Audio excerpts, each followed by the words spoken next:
কথায় আছে যে মেঘ গর্জায় সে মেঘ বর্ষায় না। লোকসভা নির্বাচনের দিনক্ষণ তো দূরের কথা, যখন নামগন্ধটুকুও শোনা যায়নি তখন থেকে তিনি ডায়মন্ড হারবারে প্রতিদ্বন্দ্বিতা করবেন এবং ডায়মন্ড হারবারের বর্তমান সাংসদকে প্রাক্তন করে তবেই তিনি ক্ষান্ত হবেন।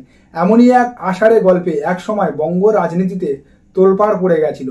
নমস্কার প্রিয় দর্শক, আশা করি সবাই ভালো আছেন।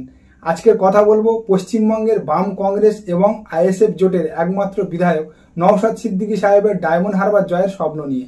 আজ থেকে 4 মাস আগে নওশাদ সিদ্দিকী সাহেব ডায়মন্ড হারবার ভ্রমণে গিয়ে ডায়মন্ড হারবারের জল হাওয়া ভালোবেসে সেখান থেকে আগামী লোকসভা নির্বাচনে তিনি প্রতিদ্বন্দ্বিতা করতে চান এমন মনোবাসনা প্রকাশ করেন। সে মতো তিনি একেবারে ঘটা করে সাংবাদিক সম্মেলন করে সে সংবাদ গোটা পশ্চিমবঙ্গবাসীকে জানান। নওশাদ সিদ্দিকী সাহেবের সেই সংবাদে গোটা পশ্চিমবঙ্গ জুড়ে একটা গেল রব ওঠে।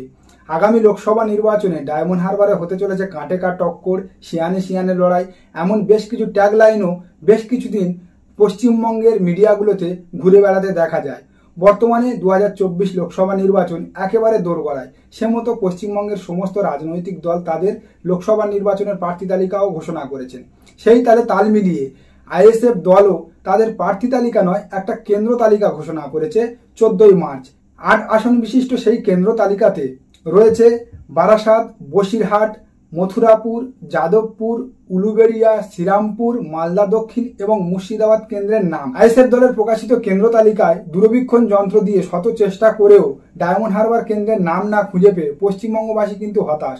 কারণ নওশাদ সিদ্দিকী সাহেব যখন ডায়মন্ড হারবার কেন্দ্র থেকে দাঁড়িয়ে তিনি ডায়মন্ড হারবার কেন্দ্রে প্রতিদ্বন্দ্বিতা করে ডায়মন্ড হারবারের সাংসদকে প্রাক্তন সাংসদ করে তার কালীঘাটের বাড়িতে ফেরত পাঠানোর কথা ঘোষণা করেছিলেন, তখন কিন্তু পশ্চিমবঙ্গবাসীও আশায় বুক বেঁধেছিল যে নিশ্চয়ই কেউ এমন আছে যে একেবারে গ্যারান্টি দিয়ে বলছে আগামী লোকসভা নির্বাচনে অভিষেক বন্দ্যোপাধ্যায়কে প্রাক্তন সাংসদ করে দিতে পারে। ডায়মন্ড হারবার লোকসভা কেন্দ্রে মোট ভোটারের 56% সংখ্যালঘু ভোটার। আর এই 56% সংখ্যালঘু ভোট ব্যাংকের দিকে তাকিয়ে হয়তো নওশাদ সিদ্দিকী সাহেব তখন ডায়মন্ড হারবার জয়ের স্বপ্ন দেখেছিলেন। কিন্তু পরবর্তীতে তিনি যখন ডায়মন্ড হারবারের সমস্ত রাজনৈতিক সমীকরণ ভালো করে পড়াশোনা করেন তখন দেখেন বিগত 2014 লোকসভা নির্বাচনে এই ডায়মন্ড হারবার কেন্দ্র থেকে যিনি জয়ী হয়েছিলেন তিনি অর্থাৎ অভিষেক বন্দ্যোপাধ্যায় 5,08,481 ভোট পেয়েছিলেন এবং যা ছিল মোট ভোটারের 40%। তার মধ্যে সংখ্যালঘু ভোট ছিল 26%। পরবর্তী 2019 লোকসভা নির্বাচনে অভিষেক বন্দ্যোপাধ্যায়ের প্রাপ্ত সেই ভোটের মার্জিন বেড়ে দাঁড়ায় 7,09,127 ভোটে, অর্থাৎ যা ছিল মোট ভোটের 56% এবং তার মধ্যে সংখ্যালঘু ভোট ছিল 38%। বিগত 2014 লোকসভা নির্বাচনে বামেরা সেখানে প্রার্থী করেছিলেন আবুল হাসনাতকে এবং 2019 লোকসভা নির্বাচনে জনপ্রিয় মুখ ফুয়াদ হালিমকে প্রার্থী করেছিলেন। এই দুজনেই কিন্তু সংখ্যালঘু সম্প্রদায় থেকে প্রার্থী হয়েছিলেন।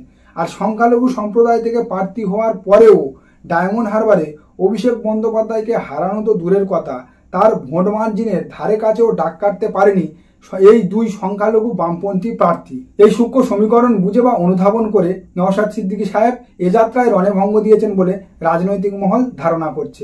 যদিও এ বিষয়ে বলে রাখা ভালো, আইএসএফ পার্টির পক্ষ থেকে একথাও বলা হয়েছে যে নওশাদ সিদ্দিকী সাহেব ডায়মন্ড হারবার থেকে প্রতিদ্বন্দ্বিতা করবে বলে যে কথা জানিয়েছিলেন তারা সে কথাটা নিয়ে আলোচনা করছেন এবং ভাবনা চিন্তা চালাচ্ছেন।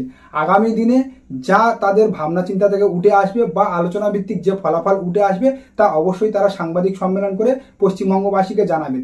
অবশ্যই আমরা আইএসএফ পার্টির সেই সাংবাদিক সম্মেলনের দিকে তাকিয়ে আছি এবং আমরা এই আশায় আছি যেন আগামী লোকসভা নির্বাচনে নওশাদ সিদ্দিকী সাহেব ডায়মন্ড হারবার লোকসভা কেন্দ্র থেকে প্রতিদ্বন্দ্বিতা করেন। নওশাদ সিদ্দিকী সাহেব যখন ডায়মন্ড হারবার থেকে প্রতিদ্বন্দ্বিতা করার কথা ঘোষণা করেছিলেন এবং তিনি আত্মবিশ্বাস দেখিয়েছিলেন 100% এখান থেকে তিনি জয়ী হবেন, সেই আত্মবিশ্বাসের উপরে কিন্তু তখন তার শরিক দল অর্থাৎ সিপিএম এবং কংগ্রেস ভরসা করেছিল এবং এই কেন্দ্রটা আগামী লোকসভা নির্বাচনে তাকে বা আইএসএফ দলকে ছেড়ে দেবে বলে তৎকালীন সময়ে প্রতিশ্রুতি দিয়েছিলেন। কিন্তু বর্তমান সূত্রের খবর সিপিআইএম এই কেন্দ্রটা আইএসএফকে ছাড়তে চাইছে না, কারণ 3,20,594 ভোটে তৃণমূল কংগ্রেসের যেটা এই আসনটা আইএসএফ সেখান থেকে তার জয় বার করে আনতে পারবে এমন জায়গা ডায়মন্ড হারবারে আইএসএফ এখনো তৈরি করে উঠতে পারেনি বলে সিপিএম সূত্রের খবর।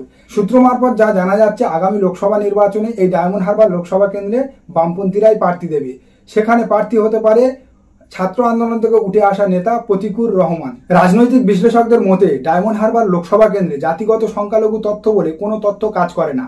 এই ডায়মন্ড হারবার লোকসভা কেন্দ্রে নিম্ন মধ্যবিত্ত বা মধ্যবিত্ত ভোটাররাই হচ্ছে সংখ্যাগুরু এবং উচ্চবিত্ত বা ধনী ভোটাররা হচ্ছে সংখ্যালঘু। আর এই সংখ্যাগুরু নিম্ন মধ্যবিত্ত বা মধ্যবিত্ত ভোট ব্যাংক তাদের ভোটাধিকার যে পার্টি বা যে প্রার্থীর দিকে প্রদান করে সেই পার্টি বা সেই প্রার্থীর জয় হয় ডায়মন্ড হারবার লোকসভা কেন্দ্র থেকে। তো আগামী লোকসভা নির্বাচনে অবশ্যই আমরা তাকিয়ে থাকবো এই ডায়মন্ড হারবার লোকসভা কেন্দ্রে কারা প্রার্থী হয় এবং কোন পার্টি বা কোন প্রার্থীর জয়লাভ হয়। নমস্কার, তাহলে আজকের পর্ব এই পর্যন্ত শেষ করছি। দেখা হবে নতুন কোনো ভিডিওতে। আর আমার ভিডিও যদি ভালো লাগে অবশ্যই চ্যানেলটা সাবস্ক্রাইব করবেন এবং ভিডিওগুলো শেয়ার করবেন।